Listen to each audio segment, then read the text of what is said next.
Magandahan, lahat po ng tao sa mundo ay laging gusto maging successful. Totoo po yan.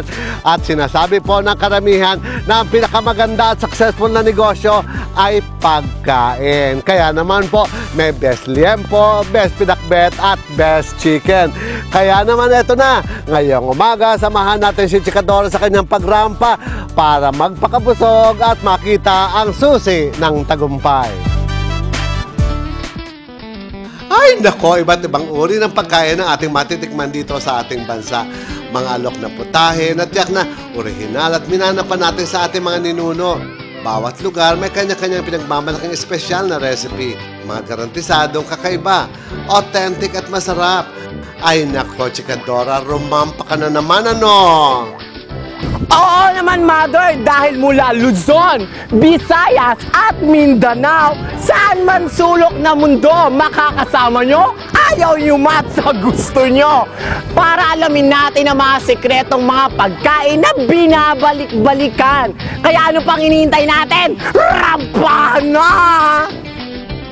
Sa makasaysayang gusaling ito, itinayo ang kainang papatok sa mga Marikenyo. At hindi nga akalain na may-aring si Irma San Miguel na may dalang swerte ang kambal niyang supling. Taong 1988 nga, nagsimula ang negosyo ng bonggang-bonggang kusina ni Kambal. Ginawang simple ngunit elegante ang bawat sulok ng disenyo ng lugar. Wow! In fairness, ay, ang taray! Sa halos 25 taon ng kainang ito, nakuha na nga raw nila ang kiliti ng mga parokyano. Ano ang sikreto ni kusina ni Kambal? Pwede bang i-share mo sa amin yan? Dapat masarap yung pagkain namin. Hindi kami magbabago doon sa bagay na yon. Yung lasa na yung lasa, oo. At saka syempre nilalabas namin ng mga specialties. Talagang galing sa aming kusina talaga yon, yung pinag-isipan na kami lang ang merong ganung recipe. Sa sariling kusina nyo lang talaga galing? Ano to, sa likod ng kusina ninyo may bakahan, may babuyan, ganun ba? Kasi sa sariling kusina nyo lang galing. So I mean, namimili din kayo din mismo sa loob lang ng kusina. Oo. At ang binabalik-balikan dito, Ang lengua estupado! Hello, ma'am, gawin na natin. Excited na ako. Sige. So, ang unang, syempre, binuksan ang kalan, no? yes, oo naman, syempre mo, una natin kabuksan ka lang, hindi maluluto yan. Konting mantika. Mga siguro 1 tablespoon siguro pwede. Hoy, bawang! In fairness, ang bango. Bawang. Okay. Ma'am, yan na ba ang sikreto, ang chorizo? Huwag ka maingay. Sikreto nga eh, di ba? Ingay. Ayaw ipagkalat. Pampasarap yan. Mo sa mga mosang ha, bawal ipagkalat. Okay. Ilagay na natin ang ating main ingredient, yung lengua. Taray, lalo ka magiging chikadora and everything. Okay, so yan na ba yung ano, yan yung pinaka-main ingredient. So, isunod na natin ng konting tomato paste. Ay, in fairness, isa sa mga pampadagdag. Oh, ito yung pampapula. Susunod ko na ang konting broth. Beef broth. Beef din. Beef din. Oo. Okay. Para maging saucy na siya. Wow. Alam mo yung mga ano, no, may mga tao na hindi rin mahilig sa mushroom. Oh, Bakit pero kaya? healthy yan ha, yung Oh, mga yeah, healthy yan eh. green olives. Ay, taray! Green Pampasarap. olives. You can add some salt. Salt, asin. Yes. Taray. Sabihan natin. Kaya, Yes. sandali, syempre, di ba makakatapos to na hindi natin pwedeng tikman ang ating niluto, mga kapuso. Madam, tara na.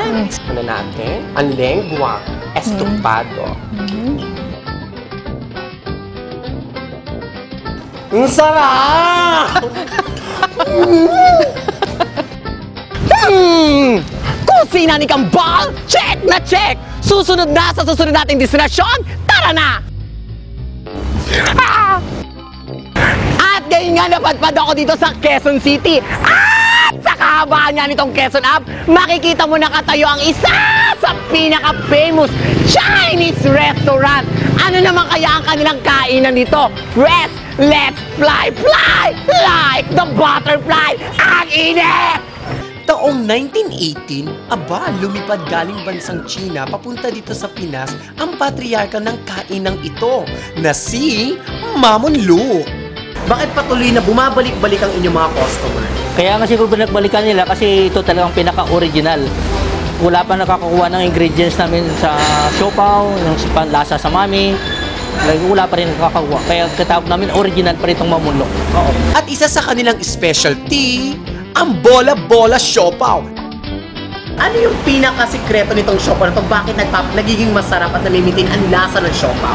Actually, ang siopaw namin, mayroon kami talagang special sauce. Ah, eto ba yan? Yes. In fairness. Wala pa nakakuha Dahil ng... nandito. Yes, pati si Mami. O, ito mga kapuso ha. Alamin natin kung ano lang talaga ng sauce na to.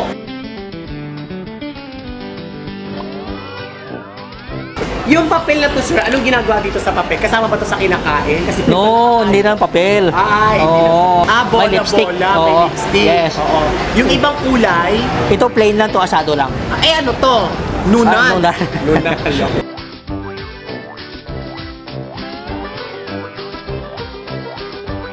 Nunan. Ang sarap!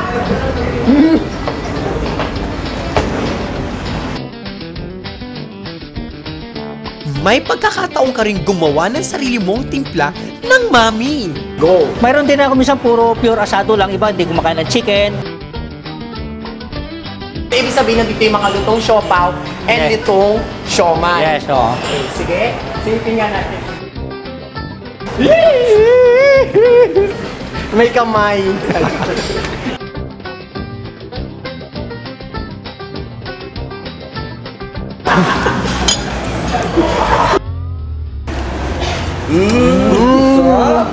Wow! Mamulok! Check na check rin! O paano? May susunod pa? Tara na! Umabot ng araw sa 2 dekada ang restaurant na ito. At sa tinagal nila, aba, iba't ibang pagkain ang naimbento at hinahanap-hanap ng mga tao. Una na riyan ang pinagmamalaki nilang roast combination platter na na-platter naman ako. Paborito rin dito, syempre hindi mawawala ang Yang Chow fried rice. O yung yang Fried rice pa lang, ulam na. Meron din silang katakam-takam na toasted noodles. At may ultimate pa yan, ha? And of course, steamed tofu! Passion yun, yung pagmamahal mo sa pagkain.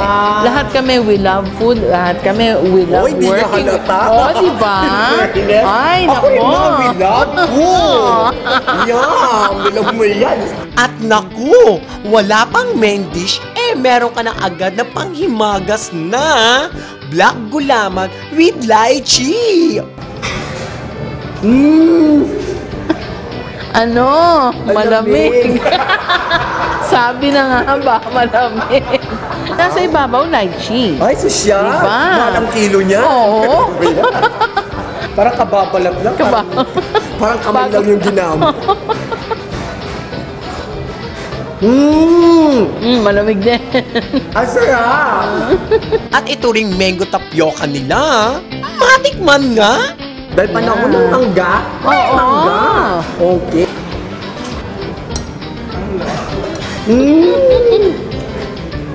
May mangga. North Park? Another check! Kaya sunod lang sa susunod nating destination, rampa pa!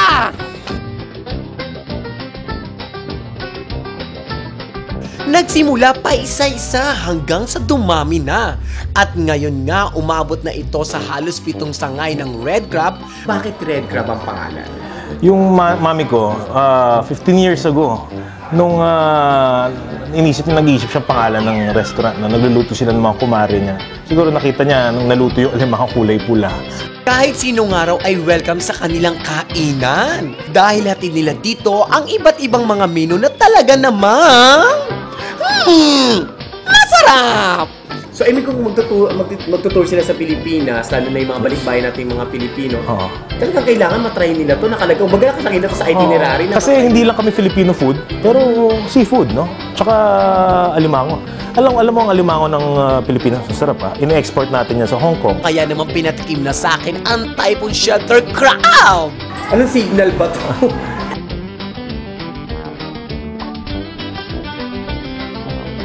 Ang sarap! In fairness, ano naman kaya ang lasa nitong Raymond Salt and Pepper Crab? Kasi gwapo mo yung alimango, sir. In fairness. Kapangalan mo pa yan, ha? Ako talagang pinangalan sa akin to. Talaga, sir. Ano lasa yun? Sure mo kung Sarap. Sarap. tikman natin si Sir Raymond. Tikman natin si Sir Raymond. Okay, eto na.